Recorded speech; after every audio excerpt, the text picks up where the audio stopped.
Hi everyone, welcome back to Mom and Podcast. I'm Megan. And I'm Jessica.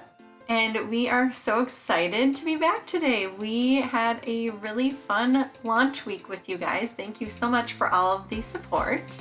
Yeah, it was so great to see everyone who was commenting and listening, and it really made us feel so great to see that people were enjoying the conversations, and it seemed to resonate with a lot of you. What's so fun about this is just connecting with other people, whether it be when we're doing an interview or on social media or hearing back from people, the feedback from the episode they listened to. It's been really a wonderful thing to connect with other people this way. Yeah, so we are about to get ready to go on a trip with our family, with our parents and our two, Megan's family and my family. So we're in the midst of getting ready to do that, packing up, getting all the food ready, and getting our kids to share a room together, which we've only done 2 times before. They love playing sleepover because they had those 2 experiences, but the actual sleepovers themselves were not super great, so Megan and I are both preparing for that. Yes, the first one, I think Jessie almost killed me because I said, people do this all the time. Like, they'll be fine. They were both 3, and I knew it might not go well, but it really did not go well. It did not go well. The whole time, everyone kept saying, oh, it's going to be great. It's going to be so fun. And I knew it was going to be fun for them, which I was excited about. But Megan kept telling me, they're going to be asleep by 10:30. This is going to be fine. It's going to be great. About midnight, they were still wide awake, raring to go. 11:30 No, maybe. It was midnight. It was absolutely not midnight. We're going to call in reinforcements on the time. Well, I would put money down that it was midnight. But, I mean, every 5 minutes, I felt like one of us had to go up there. My mom went up there because we actually did the sleepover when we were visiting from DC one time. So we just did it at my parents' house, and we had Grandma go up there, Grandpa went up there, and it did not go well because one of them had a little, like one of those little rollaway beds. Nora was in that, and Asher was in a sleeping bag, although they kept trading and wanting to sleep in the same thing. And and at one point, Asher started crying, and he said, but I just don't want this jacket on me, because he thought that his sleeping bag was just a jacket we threw over him. Yeah, it was, I mean, I remember feeling such relief around, I know it was 11:45. I remember looking on the video monitor that we had in there, and they were both calming down and laying in their beds, or the jacket, as Asher called it. And suddenly I see my daughter just slowly rise up, and she takes this stuffed animal bear and she just smacks Asher in the head with it because he was falling asleep and she wanted him to stay up and play. So, and to clarify, it wasn't just 2 children in the room at that time. It was me, too, making them both stay laying down. Yeah, it was quite the night. So when my dad went in there, he tried to bribe them and say, well, if you guys both go to sleep right now, I'm going to have a surprise for you. And they were both so excited, and so he came down, and he felt so confident that, oh, yeah, Grandpa got them to listen, and they're going to go to sleep now. And sure enough, 2 minutes later, they're up and playing again and screaming. And I think it was Megan that went back in there a few minutes afterwards, and they said to him, well, it's okay, we don't need the $5 from Grandpa, which apparently he never told them what the surprise was. So we were all just shocked that they decided that they were getting $5 and how they even had a concept of what that was. But I mean, my mom went up there, and she went up there again so confident. She's like, I'm going to get this. I'm going to shut this down. And I think she thought her tough love approach was going to be what did it. But no. It was the forever night. And they still, seriously, I think it was a month ago or less, said, Grandpa will give us a prize. Like, they still remember the prize, and they still think they deserve the prize, which they never got because they weren't sleeping.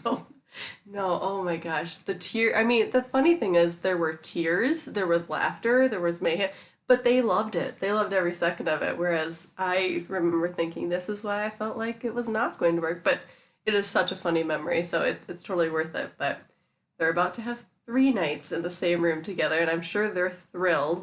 Well, once we tell them, they'll be Asher thrilled. knows now. He's really excited. Oh, you I told don't him? think he knows they're sharing a room. Okay. I still haven't told Nora that we're going on a trip. God forbid something happen or come up. But it'll be really interesting to see how they Yes, do. their Yeah. second sleepover didn't go much better. It was at our house, and it was before Mother's Day. So Patrick said, "You guys go downstairs and watch TV. I'll stay up here and listen for them." And I don't know, I think it was an hour later, but he just texted help, and that was it for us to come upstairs. And again, we had to lay in bed. I had to lay with Nora, and Megan had to lay with Asher for about an hour before they would calm down and go to sleep. It's It probably sounds ridiculous to some of you. So, any tips that you have, we know that cousins have sleepovers all the time. right. But This doesn't seem like something that should be so hard. And maybe this just is what it is. But probably. if people have tips, please tell us because it hasn't gone well, and they love them so much that we would love to be able to do this. But we're both so exhausted the next day that we're both saying never again. Never Yes. again. So. And it'd probably get better if we kept doing it. Well, that's but- true. And maybe we should just start doing. Well, we're about to do it. We're like it or not for 3 days. So Yes, so we're renting a cabin with just our families and hopefully going to get a little bit of that up north Minnesota feel for a few days. yeah, I think we're all looking forward to just a change of pace. I mean, I feel like we're so lucky in general to be able to have access to outdoors and everything, but getting a change of scenery and my husband's taking a couple days off of work, so that'll be really nice to have all hands on deck for a little bit. I think it'll be a really nice break. Definitely. All right, and then we are so excited to bring you this episode of Mommin. Today we talked with Ellie Feller from Ellie on the Run, which is her podcast. Yeah, Allie interviews mostly runners or people within the running community every week, and her podcast is awesome. You should definitely check it out. We were so excited that she was agreeing to speak with us. She's really inspirational and motivational, and additionally, she has a chronic illness. So we talked to her about what it was like to parent her almost 2-year-old while dealing with Crohn's disease. And we talked to her about her work history, how she got into doing a podcast, and what life has been like during COVID for her and her family. Right. We also talked about what their plans are for the future because she just relocated during COVID, plans for number 2 if she has them, and what it was like becoming a mom. And of course, we can't forget that we also talked about her dog, Ellie. Right. Absolutely. We hope you enjoy this episode. Thanks again for listening. Please make sure to subscribe and give us a review. Enjoy the conversation. Hi, Allie. Thank you so much for joining us today. We're so excited to have you. I'm so excited to be here. Yay. Thank you for having me. This is like as close as I get to hanging out with friends right now. So I have company. Us too. It Us too. totally is. Yay. So to get us started, how about you just tell us a little bit about yourself, what you do, where you live, about your family? Oh, I wish those were all easy questions. They should be. Where do I live? So I am Allie Feller. I'm very excited to be here. Thank you so much for having me. I'm a runner for fun. I do not get paid to do that. I run for fun.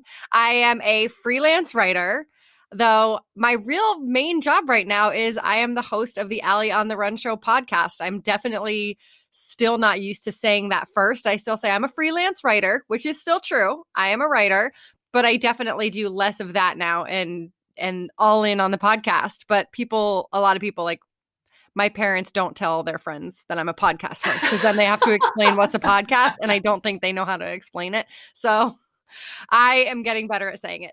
So I am the host of the Ellie on the Run show. I am a freelance writer. I am the proud mom of Annie, who is 22 months old. I told myself I wouldn't be an age in months person, but here we are. But she'll be 2 in October. My dog is named Ellie. My husband is Brian. And right now we are all living in Kentucky, New Hampshire, in my parents' house.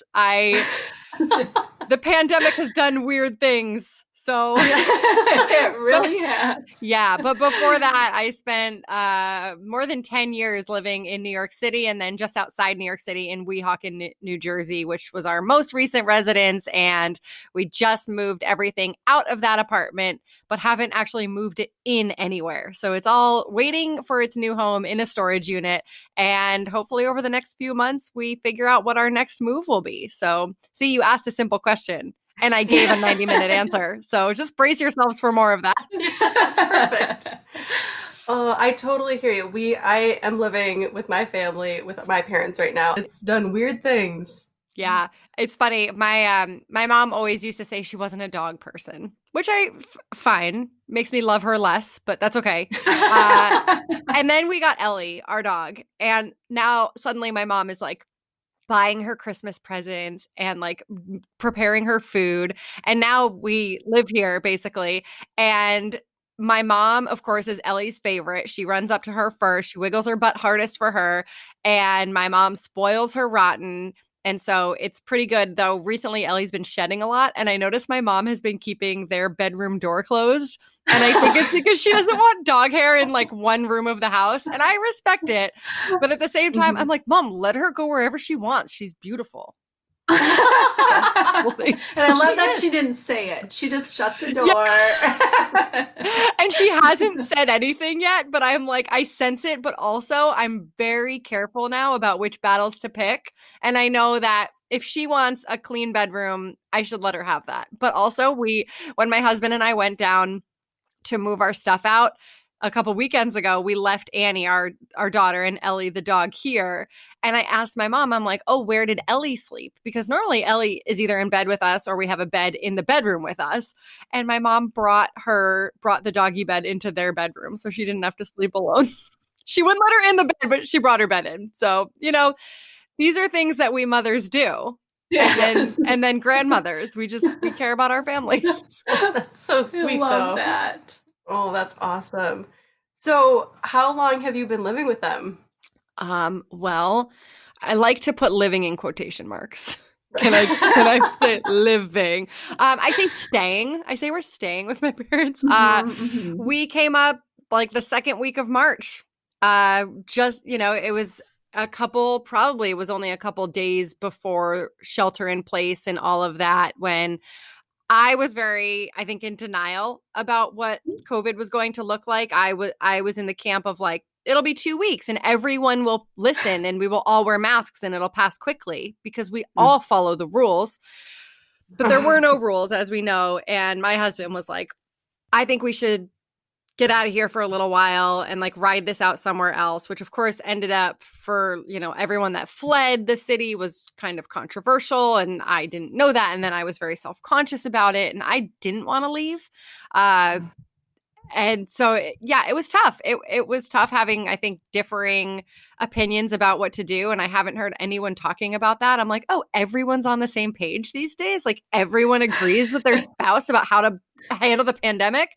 And obviously it's great that we're here. My parents are amazing. They've been so good to us, but there's a lot of emotions that go into this. We don't have our own space. We're living with my parents. My husband is living with his in-laws. Like no matter how great they are, it's still not a space that's your own. It still is, I'm parenting while being parented, which is tough. Mm-hmm. So, yeah. So all that to say, we came up, I think it was March 17th that we left. I think March 13th was the last. March 11th, I know, was my last Orange Theory workout. And then they were still open, but I was not comfortable going. So I stopped going. March 13th was our last day. We had a part-time nanny who she's still alive. She's really there right now. She is my favorite person on the whole planet. I miss her the most of anyone. And I know that March 13th was the last day that she was with us. And then kind of neither of us were comfortable with that because she took public transportation to get to us. And that was the last day that was sort of normal, was March 13th. And then I think we left a couple days later. So it's been certainly a whirlwind. And I think that feels like, it's so cliche, but like it feels like yesterday and also a lifetime ago, but it's true. All the cliches, they just flow out of my mouth these days. And it's your 5-month anniversary then of leave. It's August 17th today. Oh my gosh. Wait, 5 months it is, right? March, April, May, June, July, August. Yeah, good. You're good at math. No, I did that down here while you were talking. But that's interesting though, because I keep saying we've been here for 6 months, which I clearly made up. Like I have no basis for saying it's been 6 months and it's factually incorrect. But yeah, so I guess 5 months since we've been here. Wow. It's insane to think about. What a blessing. I mean, it is. Like I joke all the time. Like it really, we're so lucky to be here. We're so lucky that my parents are letting us be here. We have all the silver linings in the world, but we have been living with my parents for 5 months and I just want like my own room. Like I am in right now. People listening can't see this, but you can see this, that I am in the room over my parents' garage, which is basically I've converted it into a dorm room. It has a bed. It has a pull-out couch. It has a former countertop that I have made into a desk. And there's a dartboard, which I now use as a vision board. Oh, that's nice. I love it. But we're making do. And like, I really do believe, and I can say this because we're all healthy. And I know that that's a huge privilege, but I know that we will look back on this time and have so many stories for Annie. We're so lucky that she's the age she is. We're not worrying about back to school. I mean, we're worried about childcare because we both work from home. And well, now, of course, we do. So there's plenty to worry about. But at the same time, like we are healthy. We are fine. If anything, we're just a little like on each other's nerves. But all things like, but we were like that before too, so it's fine. But like this family time is the best. My husband's loving it because he used to see Annie like almost never. He would see her in the morning before he left for work, and then she'd be asleep when he got home, and that was really hard for him. So now that he gets to just like pop in and see her, or she'll pop in and see him, it's, you know, there are many silver linings that I'm grateful for every single day. And yeah, we'll look back on this time with stories. And something I think about a lot is when we tell these stories to our kids, meaning Annie and Ellie, are we going to be proud of the stories we tell? Like I thought about that a lot early on because I struggled so much with the decision to leave. And now it's like, no, we will. Like I'll look back and I'll say, yeah, you know what? We moved in with Grammy and Pop and we stayed home. And when we went to the grocery store, we wore masks and we stayed in and we did our part. And I know that just matters a lot to me, that, you know, someday she'll ask, just like we ask our parents and our grandparents stories. And there's a lot of different stories being told right now. And I just want to be proud and have integrity when it comes to the story that we'll tell her. A really good way to look at it too for all of us. Yeah. Especially when we're driving each other crazy. Right. Yeah. That is so special too, though, that your husband's getting that time that he never would have gotten. I mean, it's the same with my husband as well. Like he would often get home after my son was asleep. And so now it's little moments throughout the day, and it's amazing to have that, and also to realize what we were missing in that previous setup. So yeah, I hear you. And at this age, like every day is different. I mean, every day Annie has a new word. Like we went to the playground this morning, this little like deserted playground, and we come back and I pulled in the driveway with her and I parked the car and she goes, "Park, made it." I'm like, oh, you that? Like, how do you know that we made it? Like, I mean, obviously it's something that I say when we get home, like we made it. And that makes sense. But like, I didn't teach you to say that. And so it's just, yeah, it's those little moments that I like cling to because I can put a rainbow on all of this, but like, this is hard. Even with all the privilege in the world and all the silver linings, it's still hard. So those little moments, like her saying, "Made it," that's pretty cute. It's adorable though. I love that. I really loved that age so much. Oh, it's like so good. Close to 2. Yes. Yeah. The squeaky little voice and just like being funny. Like she's funny and she knows. I'll gush about her all day. So I'll cut totally myself off because I'm like that mom now. But I'm like, let me tell you about my child. She's a genius. And people are like, what are basic skills? And I'm like, no, she's Mensa. I know. We always think that. My son was tracing. We didn't know he was tracing. He was playing with these like old scrapbooking supplies of my mom's. And he drew a star and we're like, oh my God, you drew that? And he's 3. And then we realized there was a cutout of a star and he was just tracing. But that's good too. Like, I still think that's impressive. We were like, oh my God, he's a genius. Oh no. Just normal. No, he is. They all are. They are to us. That's all that matters, right? Exactly. Yeah. So how was that, making that choice to move then, or not move, stay for 2 weeks? And do you have any thoughts on what you're doing moving forward? No, I wish I did. It's funny. I just finished recording an episode for my podcast with Dr. Nicole Detling, who is a sports psychologist, and she's brilliant. And I've known her for a few years now. And we were just making small talk beforehand, and she said the same thing. She's like, "Did I see that you moved recently?" And I'm like, "Let me tell you the 45-minute version of that story." Great, thank you. And I said to her, like, looking forward, it's weird because my husband owns his own business. I'm freelance and work for myself.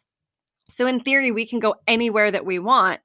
And I've been looking at that as so overwhelming. And like, well, I don't know where to go. There's nothing pulling me in one direction. Like, we've already done New York City living, and I would love to still be close to New York. But do we want, like, that we even have the option, as she explained to me, as she sort of reconfigured my brain, is she was like, but isn't that an amazing opportunity that you're both in that position to be able to go anywhere, and that you've both worked to put yourself in that position? And I was like, can I have you on speed dial? And she was like, well, you have my email.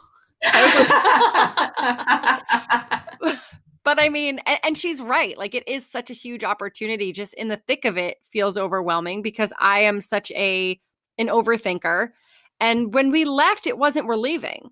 It was we're going to my parents for 2 weeks, which is not an unusual thing for us to do. I mean, it's certainly longer than any visit since I lived at home, but it was, we'll just go there. And then 2 more weeks went by, and we would make jokes like, oh, when we're still here at Memorial Day, like, haha, that's ridiculous. No, when we're still here. And now the joke is, oh, well, we won't have to travel for Christmas this year because we always drive up to my parents. And so it just kept getting extended to the next holiday. Like, won't Flag Day be wild and continuous? And it was.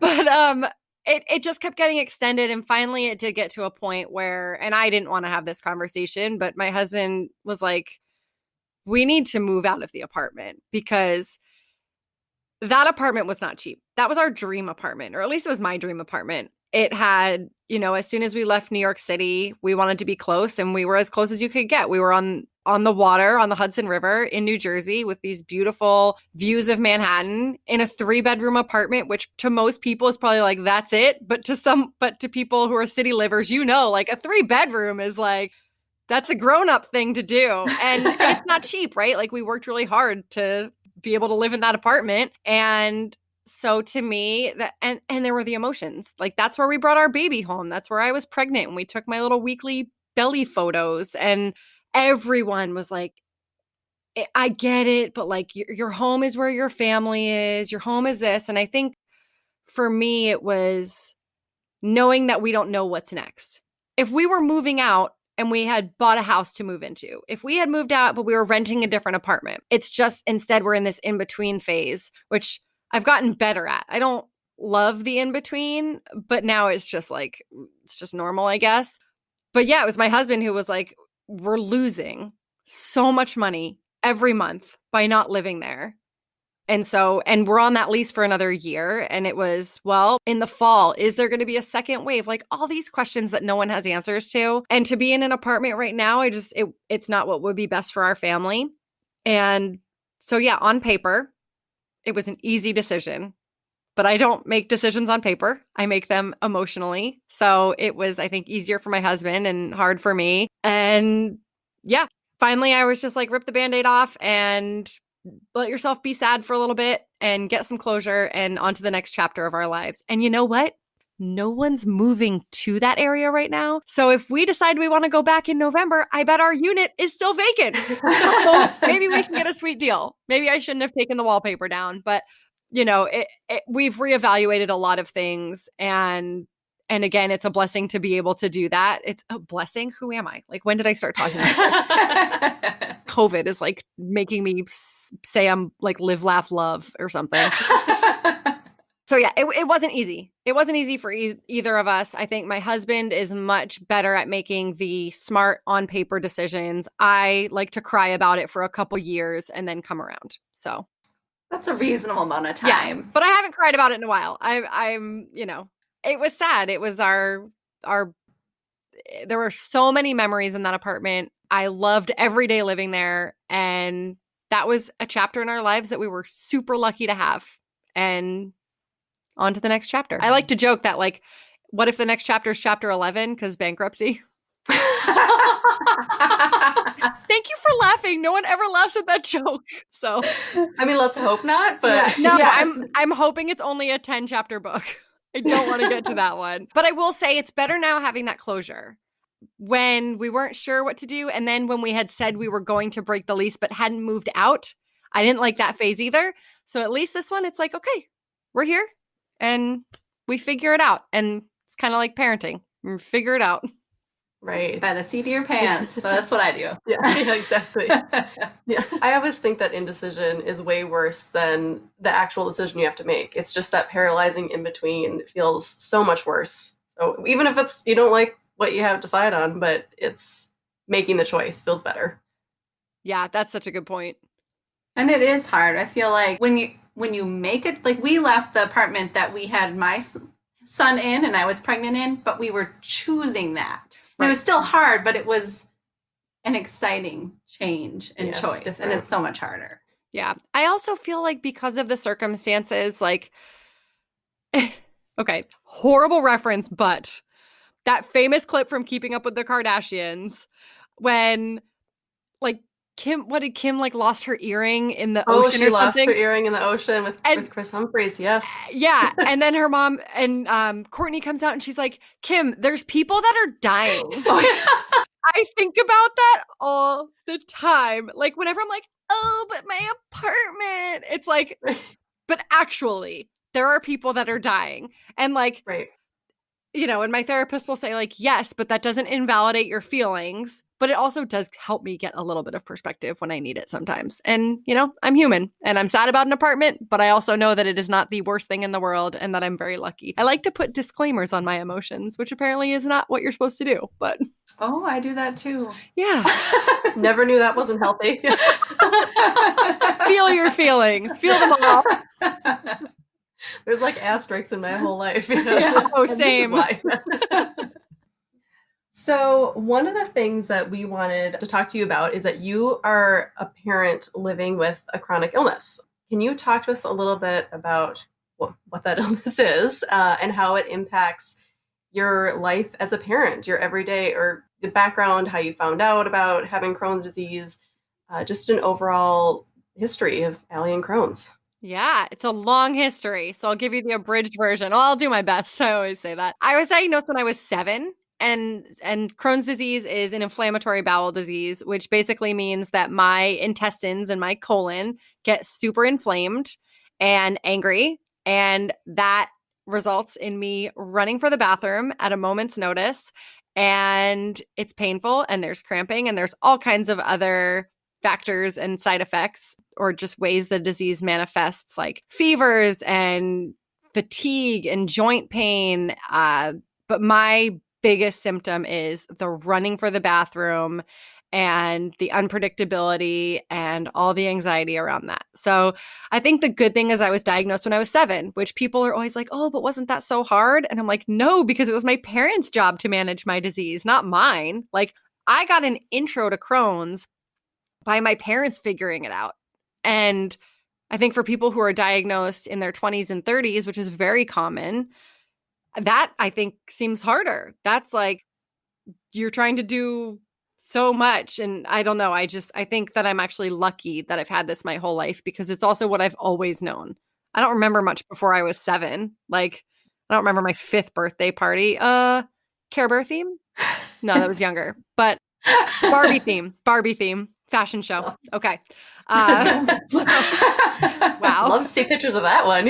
Oh, we have them. I'm at my parents' house. I have pictures of everything. Right, totally. Do you want a home video or do you want a picture? Because I've got them both. Everything. Yes. So, I mean, I've had it my whole life. This is what I've always known. And for me, I get flares of the disease that come and go. So out of nowhere, I'll get really sick and I'll be really sick for a couple weeks, a couple months, a couple years. Only once has it been a couple years, but I never know how long it'll be, which is hard. I actually have been likening it to our current time right now where we don't know how long the pandemic is going to last. I don't know how long my flares will last. If you came to me and said, all right, Allie, you're going to be really, really sick for the next 4.5 months, but on January 14th, you're going to feel great. I would suck it up and I would be fine because I would know that on January 14th, I'd be better. I would have a finish line. With the pandemic, if someone could say to all of us, hey, if you wear your mask for 4 weeks, life will be normal on X date. I think maybe, I don't know. I know I would keep wearing my mask, but all that to say that the disease comes with a lot of unpredictability. I am not someone who thrives on unpredictability. I thrive on schedules and to-do lists and plans that are very specific. So this kind of throws a wrench in the way I like to live my life. But I think that the way that I've dealt with it during parenting is so much better than I ever have before. And I think that's because I don't get to sit around and dwell on how I feel. So before I had Annie, when I would get sick, I could sit around and mope and I could be sad and I could feel like my life was taken from me because I couldn't run and I couldn't go to the office and I couldn't even sit through an hour-long podcast conversation because I would have to run for the bathroom. And now when I flare, which I'm actually just getting over my most recent flare, all those same things are still true. Running is brutal during a flare. I don't run very much when I flare, or I do, but I make a dozen bathroom stops and it's not very fun. I still can't do a lot of things. I have no certainty in my life, but now my focus is on Annie and providing for her and making sure she's taken care of. And so it's kind of an afterthought. Like, I wish that I had learned this lesson sooner to just like suck it up and do what I can to take care of myself as soon as possible, because why drag it out? Like, why wait to say like, oh, maybe if I ate less dairy, I would feel better. I'll start next Monday. Like, just do it now. Like, just do the thing that you know will make you feel better. So I flared during my pregnancy, my second and third trimesters, which was okay because it came at a time when I didn't have running goals. I didn't necessarily, it was just a time in my life that I was doing things. I did a bunch of live shows. I traveled a little bit. But I think since becoming a runner, it's like I always have these running goals, whether it's a race or just little goals that I have, and Crohn's makes that challenging. But now I haven't had running goals in a while. So it's actually kind of okay. So I flared during my pregnancy. I felt better. I kid you not, I gave birth to Annie and the Crohn's went away with it. Like, we don't know how it happened that within 2 weeks of giving birth, the whole flare was gone. And my doctor was like, yeah, hormones, man. Am I right? I was like, sure, I guess. I guess next time I flare, I'll just give birth again. I'll feel better. I don't know. And then I think I've flared twice postpartum now. I flared when Annie was about 6 months old.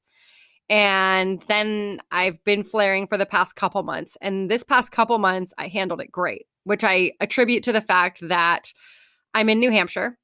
So I do have help from my parents as needed. So when I'm with Annie and I have to run for the bathroom, I could say like, Mom, can you keep an eye on her real quick? Or Brian's here too. Brian, can you watch her? Or honestly, I've brought that girl into more bathrooms. Before COVID, she had seen the inside of the bathroom at Target in Edgewater, New Jersey, more times than any other human on the planet. And so it's just adapting. Like, it maybe doesn't look the way I thought. Like, maybe the outings that we do together are based on, will there be bathrooms that I can use that are stroller friendly? And so it just takes a little more thoughtfulness and a little more planning, but that helps me be more at ease when we are out. So it's funny, I used to think my world was ending when I was flaring. And don't get me wrong, flares are the worst. I hate them. I would love to live without them. But having Annie around has somehow made dealing with them easier, which you would think it's the opposite, because logistically, it is hard. Like, she wakes up early in the morning and wants Mom to cuddle. Well, mornings are rough for me, and I'm running back and forth to the bathroom even when I'm healthy, when I'm not flaring. So I can't always lay with you and cuddle. So sometimes I scoop her up and I have gone to the bathroom while holding her. Like, I know lots of moms who've done the same. Yes. What mom hasn't? Yeah. Or fed their kids or nursed their kids in the bathroom. Like it's not the glamorous side of parenthood. And granted, if we had recorded this a year ago, probably my answer would be different, because when I was flaring at 6 months, I had a lot of postpartum anxiety. 6 months is tough. Like, I feel like at 6 months, maybe your baby's sleeping through the night, but maybe not. And if not, you've been tired for 6 months. And even if they are, you've been tired for 6 months. Like, it's just, that first year was hard for me. And having the flare thrown in on top, and that was hard. But I think still having Annie made it easier, because I didn't sit around and feel bad for myself as much. Still did a little bit, feel the feelings. Well, that's great, though, that you have that perspective on it and that it did turn out that way, because I could easily see someone feeling like it made it so much harder. Yeah. And I mean, and this is just my story. I feel like I always want to put that on there. Like, I know, and I have friends who are moms and who have children, and it is much harder. And I'm sure there will be times in motherhood for me when I'm flaring and it will be harder. Like, who knows? Maybe Annie will be at a dance recital and I'll need to run for the bathroom when she's taking the stage. Like, that will be horrible. Mm-hmm. So who knows? But for now, it's been okay. They also haven't been the worst flares I've ever had. They've been pretty mild, and I can handle that. I've had enough by now that, which I think again goes back to the fact that I was lucky to be diagnosed young, and I've had a lifetime of trying medications and diets and like acupuncture, and I don't like needles, so that was not fun. But the things we try to feel better. And does Annie know that you feel sick or have any concept of that? I mean, I hope not. But I also didn't know that she knew to say "made it" when we got home in the car. So we very much, and I don't know that this was even a conscious thing or if it's just like being with my parents, and my mom thinks, my mom is a 3rd grade teacher. She's an instructional assistant she's been in 1st, 2nd, and 3rd grade. And like, she thinks fart jokes are hilarious. Bless her heart. So someone will go to the bathroom and we'll be like, Annie, what's daddy doing in there? And she'll say pooping, and we all think that's funny. Like, I don't know what that says about me as a parent or about us as a family. And someday she'll be in school and we'll have to be like, hey, just FYI, like, tone down the poop talk. I know it's cool at home. But like, I don't want her to grow up thinking poop is like weird or gross or something to be ashamed of. I think that we all do it, right? Like, I'm pretty sure everyone does that. And hope so. Yeah. And there's a problem if not. Yeah, it's probably pretty bloated. Don't feel good. So I want her to know that that's normal.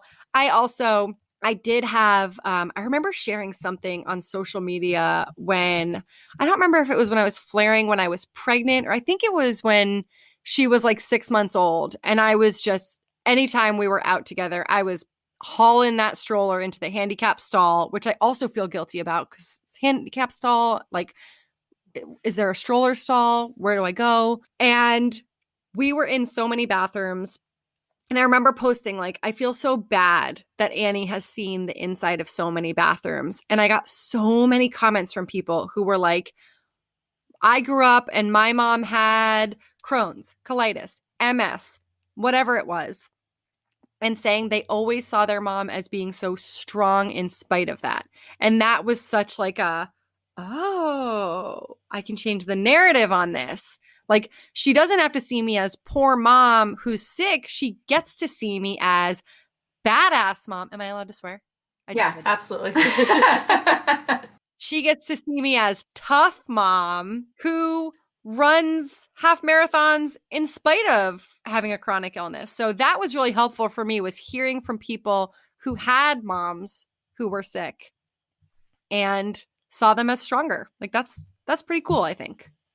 Yes, that's a great way to look at it. Yeah, and the internet coming forward with a positive thing for once. That's amazing. Yeah, I love when they do that. Yeah, but that is a great way to look at it, because that could be incredibly challenging, and to see your mom overcoming that and still living her life and giving your child joy and experiences in spite of that too is amazing. Yeah. And you know what? If she grows up and remembers me running for the bathroom, I hope that she knows that when I got out, we got on the roller coaster, or like did something super fun. So that's the narrative I hope to create. Totally. And circling back a little bit, how did they have to do anything? Did you have to talk to your doctors before getting pregnant about management of your Crohn's, or did that impact pregnancy? Yeah, it's such a good question because there's not a lot out there about Crohn's and pregnancy, Crohn's and postpartum. It's just like Crohn's in general. There's still not nearly enough good information out there, in my opinion. And I know many others share that opinion as well. But for me, I talked to my GI, who I love, my gastroenterologist. He's great. And I talked to him and said, hey, my husband and I have started the conversation of maybe possibly thinking about at some point having a child while we are alive. What are your thoughts? And I was flaring at the time. Like, I only see him when I'm flaring. I'm not like, oh, I'm healthy. Let's go see Dr. Bosworth. And he said to me, I would recommend waiting until you've been healthy for at least 3 months, until you've been out of a flare. Just because, as he explained to me, which I don't know how much of this is science and how much of this is hypothetical or whatever, but he said you might have a harder time getting pregnant while you're flaring if you do decide to try that.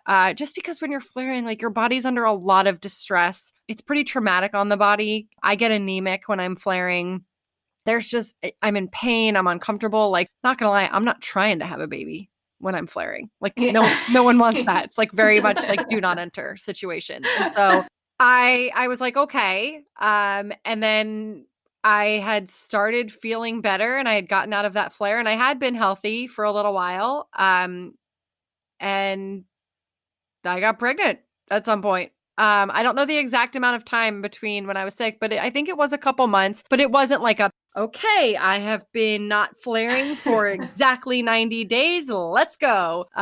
It was more, I think it was as much mental as physical too, because when I am flaring, I tend to get really depressed. I call it, no, professionals call it situational depression, which is that I am depressed as a result of the situation I am in and what I am experiencing. So I was also out of that too. And I think that helped as well, that in general, I was just in a better place when I did get pregnant and find out I was pregnant. But that was it in terms of guidance. And fortunately, I had a great midwife throughout my pregnancy whose brother has Crohn's. And so the first OB that I met with, I told her I had Crohn's and she looked it up in her little medical book. And I was like, this is not the place for me. And I don't expect every doctor to know every disease, not at all. But I wanted someone, it was my first pregnancy. I wanted to know that I was in the care of someone who I just really trusted and who understood. And so when I met this midwife and I was like, I have Crohn's, she was like, okay, yep, my brother has Crohn's. Are you on Stelara? I was like, oh, marry me. I mean, I proposed to her so many times, probably while I was in labor. She was the best. The care was amazing. And she knew about the medication. She would help advise me. She was happy to be in touch with my GI. Like I had a really good care team. And to anyone out there who might be listening and has a chronic illness of any kind, I just make sure whoever you're seeing throughout your pregnancy is someone that you know and love and trust. Because especially if it's a first pregnancy, it made a huge difference for me. For sure. Having that person, it's the most intimate thing in your life, probably. I mean, literally. Yeah. So it makes a huge difference. Oh, I'm so glad you found her compared to me too. The previous one. Yeah. Well, that's why I'm like, if I ever have another kid, we're definitely moving back to New Jersey, right. Only for 2 months because I need her. So going back a little bit to what you just mentioned, did you and Brian, your husband, did you talk about how many kids before you got married, or when you were married, about how many you wanted and when you wanted to start trying, just how you got to the point of being ready? Did my mom tell you to ask me this? Did my mom phone in? Did she ask how many more? And you definitely don't have to share. I know everyone always wants to know after the first. Oh gosh. Like, Annie had just been born and people are like, are you going to give her a sibling? I'm like, oh, are you going to give me some space? Okay. So we got to a point where we both, I think we kind of had said like, if it happened, we'd be happy.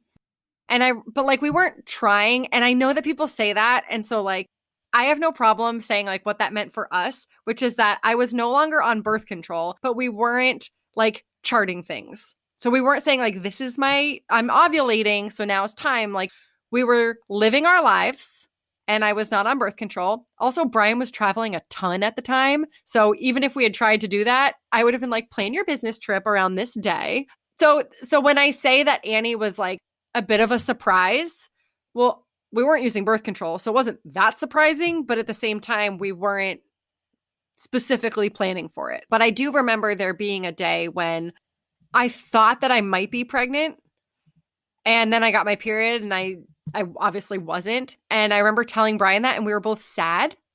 And we were like, okay, that's interesting to notice those feelings, because we hadn't said like, we're ready now. And we never did, but we also hadn't said like, we're definitely waiting. It was kind of like right now, just like a sort of in between.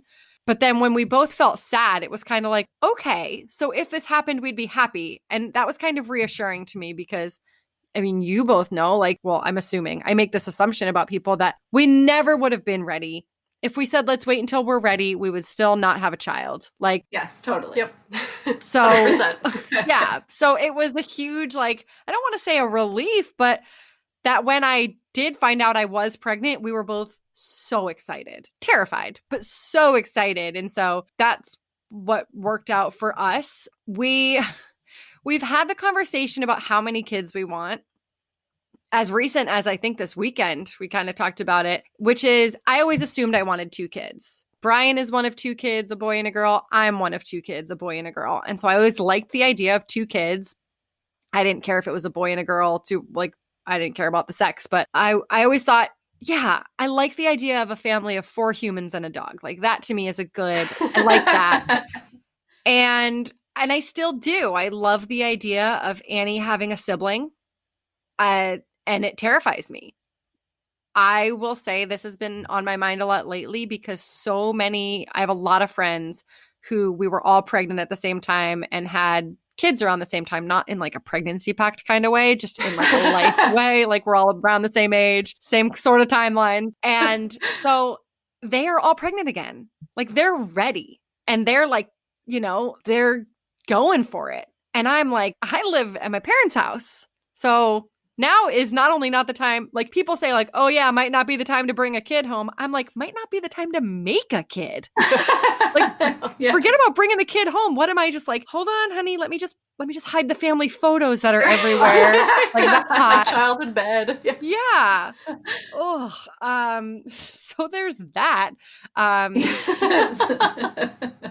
So I don't know, but then like, I love Annie so much that I'm like, I don't want to share her. And like, and I know this is a common thought among parents of like, will I be able to like love a second baby? And then they always say that they do. And my heart grew out of my body and it's on my sweater now or whatever. But it's like, and it's the logistics, like being pregnant again is a lot. The year that it takes to recover from that is a lot. Financially, it's a lot. Managing 2 kids, 2 schedules. Like I am an uptight person and I know that about myself. So I'm like, can I handle a second kid? Or is it like, well, just dive in like you did with the first? I don't know. I know it's different for everyone. I know that no one can tell me what to do, but that's something Brian and I have talked about recently of like, we both love the idea of another kid and we are both terrified of the idea of another kid. So as of right now, no immediate plans for another baby. So for everyone out there wondering, I would say I get that DM at least once a week. All the time. Anytime I do like a Q&A, someone always asks when we're going to have another kid or if we want another kid. And someone always asks how much I make off my podcast. Every time. There's always one. Oh, yeah. Wow. You do have no filters. Well, and the thing is, I have no filter, but like at some point... Like, I don't randomly DM people and be like, what's your take-home salary after taxes? I would love to know and have it be an appropriate question. Okay, so that's the other thing. Like, I kind of would love to ask that. But, like, I guess I have to create, like, a burner account to ask those questions. Because I'm like, I can't do it.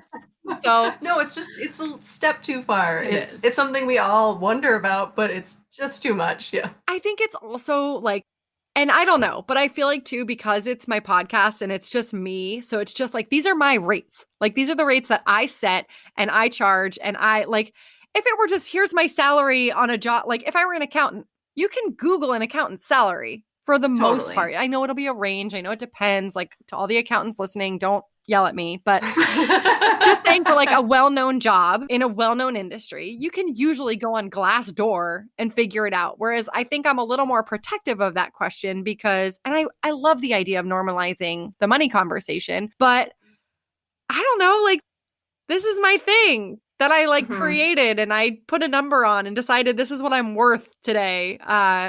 So I don't know. I'm a little more, but the kids question I'll answer. Like, it's not a secret to me. It's not like a piece of content where I'm like, oh no, gotta wait for the big reveal. Like, yeah, I don't know if I want another kid. There you go. And that's okay. Yeah. That's how I think a lot of us, well, we both have 2 kids now, but It took me a long time. How did you know with the second one? Were you worried that you couldn't love it enough? yes. Okay. So tell me more. Tell me everything.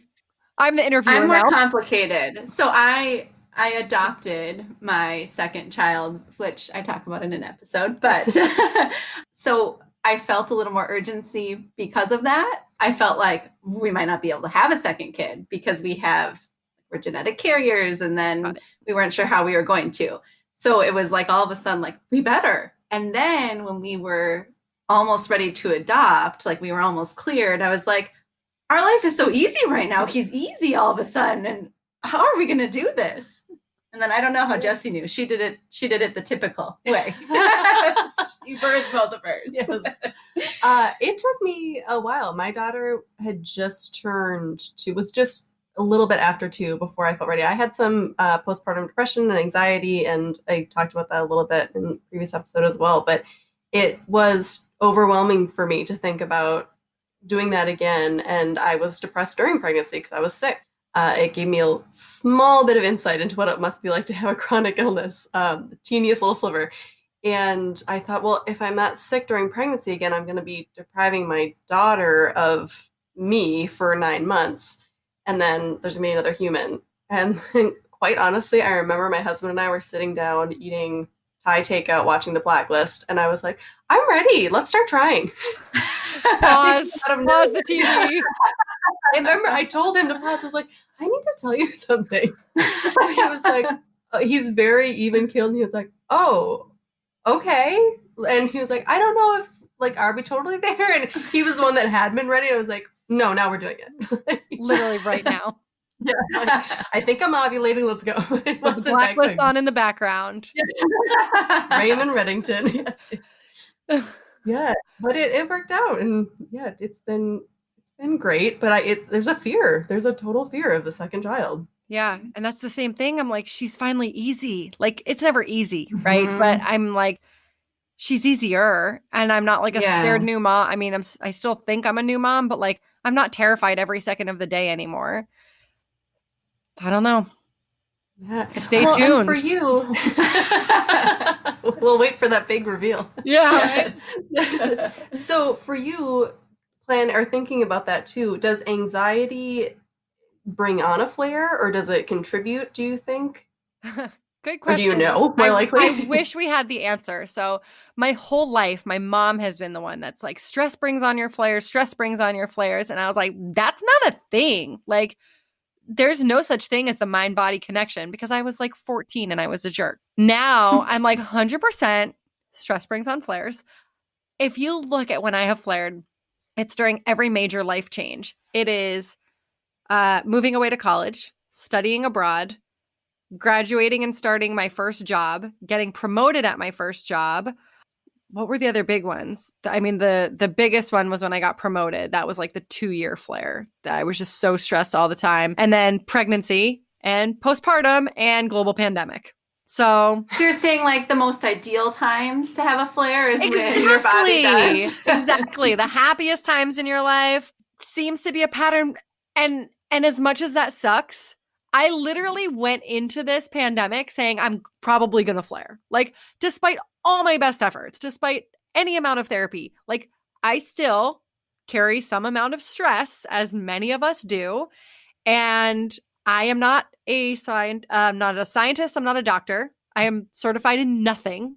But based on patterns, I am pretty sure I can say that, yeah, stress, major life changes, manifests in my body in a way that brings out the most inflamed of intestines.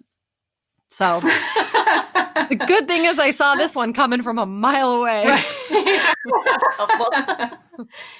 Though I have to imagine that for me, I feel like that would make my decision about bringing in another kid or the family dynamic of knowing that that could potentially cause a flare up or the potential. I mean, you have a whole other factor that other people don't have to think about in terms of their family.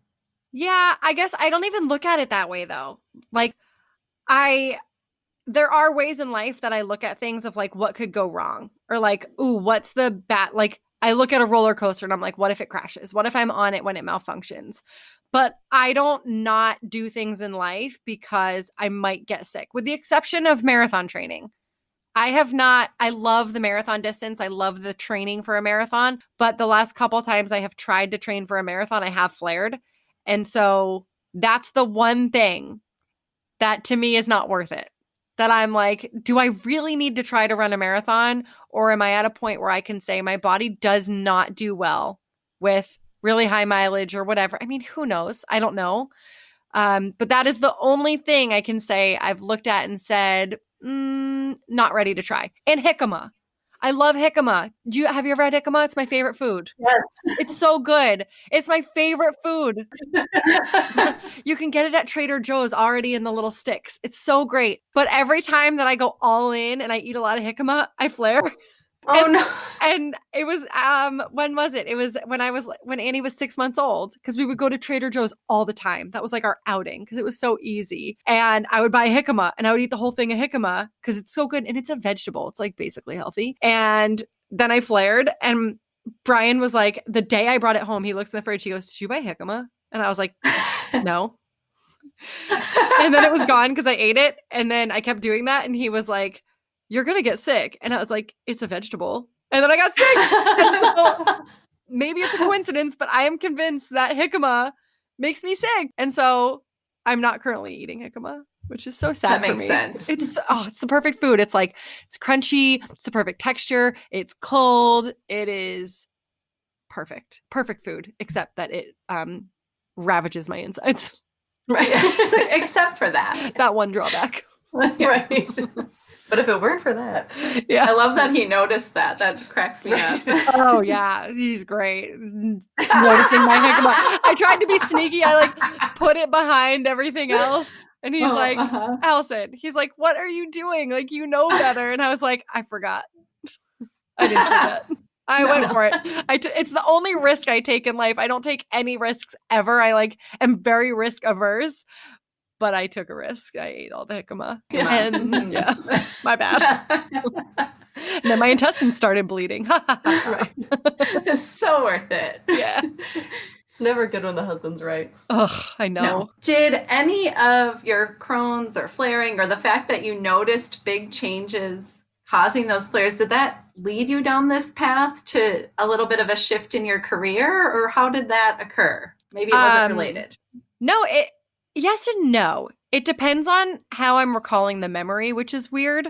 Because I think I got to the point where I was giving this narrative of I grew up wanting to be the editor-in-chief at Dance Spirit magazine. And I set my sights on doing that. And I did that. I interned there. I went to college with that specific job in mind. I got an internship there. As soon as I graduated, I called and said I'm available. And I got hired and I worked my way up. And I was the editor-in-chief by the time I was 25, which also they shouldn't have done that. I was too young. Insane though to think of. I was doing at 25. It's also a small magazine. There was 6 people on the entire staff. So it's not like, wow, she beat out thousands. I was not Miranda Priestley, but I tried to be. But I loved the job. And the reality is that I hated the company and I didn't love the management there. And you're not supposed to say that stuff publicly, right? That's what our parents teach us is you'll burn every bridge. You'll never get hired again. Rah. And that's the real story, is that I hated the people I worked for. I loved my job. I loved my team. They are still my best friends. But going to work was super toxic, and pretty much everyone hated it. Like it got to be really bad for me. And I was given responsibility, but didn't actually have any, like there were just a lot that went into the actual job. But when I left, that was during the worst flare of my entire life. It lasted just about 2 years. Came and went a little bit at times, but for the better part of 2 years, I was incredibly sick. So I had to go on medical leave. My boss was like, you can't keep working from home. I went through all my sick days, all of that. So I left because I was like, I need to make a major life change. And I wasn't happy. So the way that I got into telling that story wasn't, I hated the company. And so I left, because you can't tell people that. So I started telling this story, like the way I kind of twisted the narrative was, yeah, I was really unhealthy. My Crohn's was really bad. And I just knew I needed to make a big life change and that it would be better for my health to leave. And that's true. That's not the full story. That's like the company line, right? So it did play a part. Certainly did. I will never forget. It's funny because my best friend and I, she worked with me at Dance Spirit, we blame that flare, which was horrible. We blame it on Beyonce, because we were doing a photo shoot with all 10 of Beyonce's dancers at the time, which, like, pulling that together was the most challenging thing I've ever done in my career. Like, Beyonce's team is not chill, and working with like all of her creative directors, all of her wardrobe people, all her hair and makeup, trying to do it on Dance Spirit's budget. They canceled the day before. I managed to get that. Like, at one point I was in the office and I had a phone, like the kind that, like a real phone that you hang up. Right. I get into work. It's like 7:30 in the morning. And I had a voicemail being like, hey, we're going to have to cancel tomorrow's shoot. And this was print magazine. Like, we had to do this or we didn't have an issue. And I grabbed the phone and I threw it across the office. Like, I was in a dark place. Oh, yes. And yeah, super dramatic, very dramatic. And that day at the photo shoot was so chaotic. The dancers were amazing. We loved them. But everyone who was bossing them around was so intense. Like, Frank Gatson was there, who's been Beyonce's choreographer her whole life. And he's like intense. So anyway, it was such a stressful shoot. It was the Sunday of daylight saving time. So also we like hadn't slept. My art director had to leave because she had all of a sudden had like a tooth infection and passed out. Like, it was chaos. And I remember walking out of that shoot, I threw up all over the sidewalk, I think because I was just so anxious. And I got admitted to the hospital the next day because I was so sick. Like, I was flaring. And that was the very beginning of what was a 2-year flare. So we blame it on Beyonce, which is like cool. 100%. Yeah, but like if she could chip in and pay my like insurance and my deductibles, like that would be really helpful. So makes for a cool story, I guess. We got the shot. The cover was gorgeous. The dancers were great, but there was a lot of stress in that job. Probably half of it I brought on myself because I thought Dance Spirit was the most important thing in the world. One of the older women at the company at one point sat me down and she goes, Allison, you know it's just Dance Spirit, right? But I cared so much. Like, I loved the job. I took it so seriously, for better or for worse.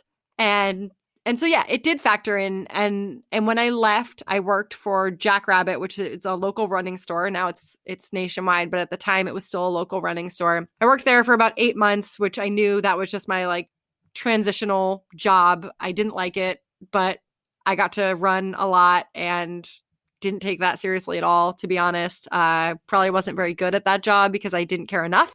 And so the goal with that was to just like do what I can, see if I can have a little impact, but like figure out my life. And I think working at the running store was probably an okay enough place to do that. And by the end of that year, that was all in April. And by December, I had said, I'm going to go freelance, which was because I'd done some freelancing and I was still freelancing for Dance Spirit and Dance Magazine and all their magazines.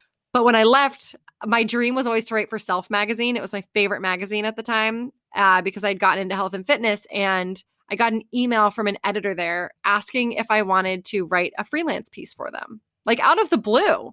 And that's awesome. It was Brian and I were in Hawaii. He had just proposed. And I got that email. So I was on top of the world. Of course, then I come back, I give my resignation, and my boss at the running store said, oh, I see. So you went and got engaged and now you don't have to work anymore. I was like, no, now we're more poor because Brian bought a ring. Like, how do you do your math? And I really I not only resented that, but I carried that comment with me. I didn't tell people that I had left the running store for a couple months because I was embarrassed because I didn't want it to look that way. The reality was I was killing myself trying to build a freelance career. Right. Yes. But I was very self-conscious about that. So, and clearly it's been 5-6 years and I still remember that comment.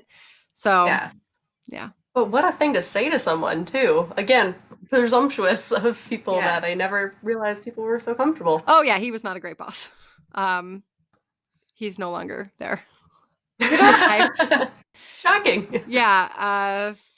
Yeah, but it led to great things. I didn't know what freelancing would look like. And I went freelance as a writer. The podcast didn't come until years later. So there's been a couple different evolutions of my career, and where it is right now is my favorite place. So that's pretty cool, I guess. Oh, that's awesome. Do you think that, like, any thoughts on plans moving forward, or is this is where you're at right now and this is what you like right now? And well, I had plans, and then COVID was like, hey, just kidding. COVID was like, oh, your word for the year is connection and community. Let's see what we can do about that. Like, I still sitting in front of me have all these note cards about like community and connection. I'm looking at it. It's on the dartboard.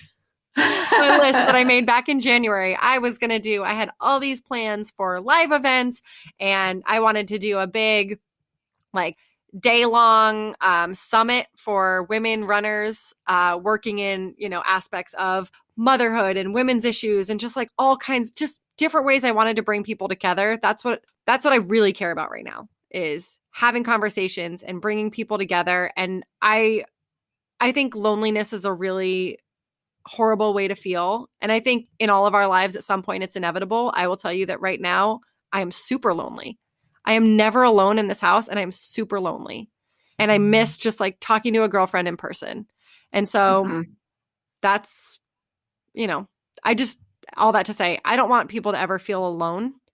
And I care a lot about making people feel not alone. And so I want to do in-person stuff. So the podcast isn't going anywhere. I just have plans for things I want to do to bring people together. I was on a call earlier today about trying to maybe kind of plan a retreat.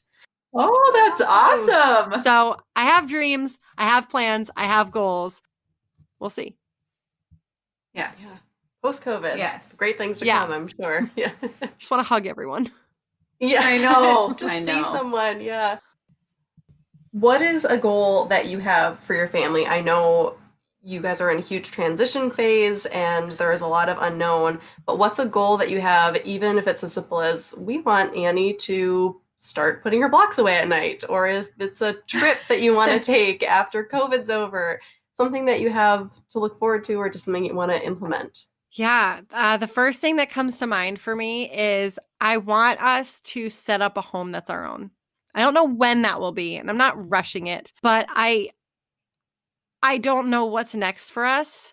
And as uncertain and uneasy as it makes me feel, there is some excitement of like, Annie's going to have her own bedroom somewhere. What's it going to look like? Like, she's going to maybe want to have opinions about what goes in that room, or, what's our kitchen table going to look like where we sit down and have dinner? And like, so yeah, just thinking about the next chapter for our family. I know that's a very vague answer, but that's great. Just thinking about setting up our home. Like, is it going to have a backyard where we get to sit out at night and have a drink while Ellie plays in the yard and Annie runs around? Maybe there will be a pool. That'd be sweet. Or at least a hot tub, or like a bucket of water that I can sit in.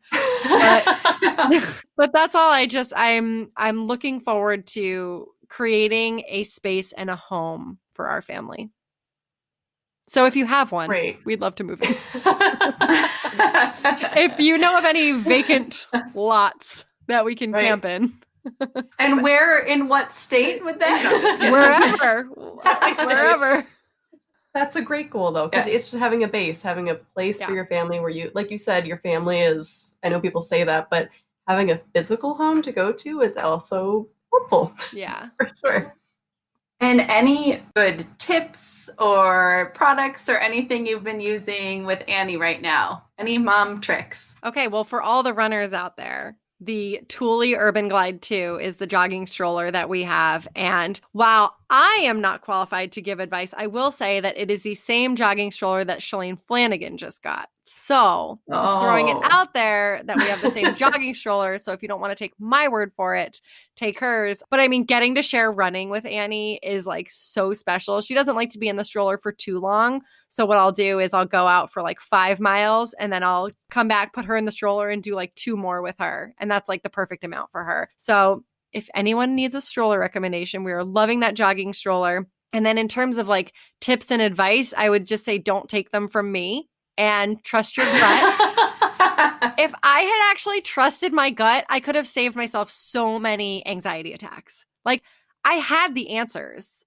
And don't get me wrong, there were times that I definitely didn't, but I spent more time thinking about the fact that I didn't have the answers than I did trying to find them or just come up with creative solutions, if that makes sense. Like I sat around convincing myself I was a failure as a mother instead of saying like, well, we'll try this. And if it doesn't work, that's okay. I gave myself no grace.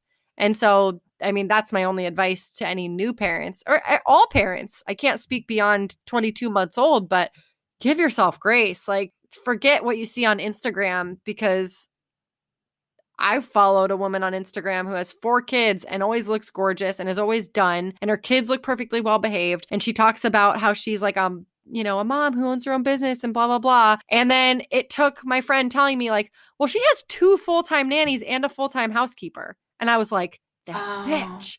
Which, don't get me wrong, have those people. Like, yes, have those people. I have zero judgment about having all the help in the world. I love help. Don't you lie to me about it, because then I feel lesser than, not for not having it, but for like, you know what I mean? Just like that Instagram perfect life. Yep. And then we realize that there's 45 people making it happen. And to those 45 people and to all of them, I say, good for you, truly. But I think that anytime you're not open and honest about all the parts of motherhood, it does all of us a disservice. So I love that you're doing this show, because I think the more honest people can be about the realities, the good, the bad, everything in between, the better about ourselves we can all feel. Like I felt inadequate so many times in new motherhood, and I'm only now learning that like smoke and mirrors are real, and I'm doing my best, and my best is probably going to be good enough for Annie. She's pretty cool. She doesn't seem to judge me, unless she judges me sometimes. When I have zits, which like I'm prone to cystic acne, she'll look at my face and point and go, like she doesn't like it. And I'm like, I don't like it either, but like, what do you recommend? Rodent in fields over there? Yes, those always keeping us honest. Yeah, Yes. like, sorry, I have a blemish. Goodness. Right. So My daughter calls always them ouchies. Oh, Mom, you have a big ouchie. Like, Yes, do you want I a Band-Aid? Yeah. Yes, I want to Love cover one. it. How about a mask? That'd be great. But that was really good. That's way better than a simple tip. I love that. yeah. That is so perfect, and what That's we all beautiful. need to hear. Yay. Yeah. Nailed it. Yeah. Should we wrap up with a funny story? Yeah. Do you have anything cute or funny that Annie's done recently, or with your family dynamic, that would be fun for our listeners to hear? Okay, I should have prepared this, but because I think everything that she does is so funny. And okay, my mom would hate me for sharing this, but so the other day, my mom is wearing like a tank top because we're just hanging out at the house, and Annie's like sitting on her lap. I don't know if they were reading or what, and Annie looks at her and like, we're women. My mom had like a little bit of cleavage, and Annie points and goes, but. Now, anytime my mom is wearing a tank top, Annie calls it her butt. Which I think is funny. Like, I know that's such like a dumb thing that only like her mom is going to think is funny, but it's mostly because of my mom's reaction. My mom is like horrified, and she's like, Annie, no, this is my chest. It's my chest. And Annie says butt, and Annie knows it's funny because then she laughs. Mm-hmm. There was also one time that she hates when Brian doesn't have a shirt on. And it's summertime, so like he's been sleeping without a shirt on. And so in the morning, if we like bring her into bed with us, she bugs out, Daddy shirt, Daddy shirt. She cries, she won't go near him. It's like, that can't be good for the ego. Like my mom has a front butt, and my husband, she's disgusted by. So fortunately, I have not totally offended her with my appearance yet. Right. though she Still to hates my come. face. So, but yeah, those are her like little things that she does now. She's just like very observant and funny and does not like shirtless Brian. Like on his, we trade off mornings that we wake up with her and go get her. And he makes sure he grabs a shirt first before he goes in because he knows he will be shamed if he doesn't. I think it's funny, but And I wonder what it is. I wonder know. what prompted that. I don't know. I can't wait to ask her someday. I'll be like, what is it about Daddy that you think is so disgusting? As I like it, if I'm being honest. I like the shirtless, but you know, she rules the house, so he puts the shirt on. So They sure funny. do. They do, and they're honest. Oh yeah, such a good age. I love it. Well, thank you so much. Yeah, we are so honored to have had you. No, I love this. Thank you for having me. I love getting to have these conversations. Like I said, connection and community means so much to me. So I love that you're creating this very safe space for women to come together and have these conversations. I am so fully on board with that mission. So can't wait to see what you keep doing. It's so exciting. Thank you Awesome. so Thank much. you. Yeah, thanks, Ellie. Bye. Thank you so much for listening to this episode of Mommin'. We hope you enjoyed listening to this conversation with Ellie as much as we enjoyed it. It was so much fun having her on. Come check us out on Instagram at Mommin' Podcast. This week we are very excited that we will be hosting a giveaway with some of our favorite things. Make sure to join us every week for great conversations with moms about their real life experiences. Make sure you subscribe to the podcast and leave a review and rating, and follow us on Instagram at Mommin' Podcast or visit our website at momminpodcast.com. Thanks for listening. Bye!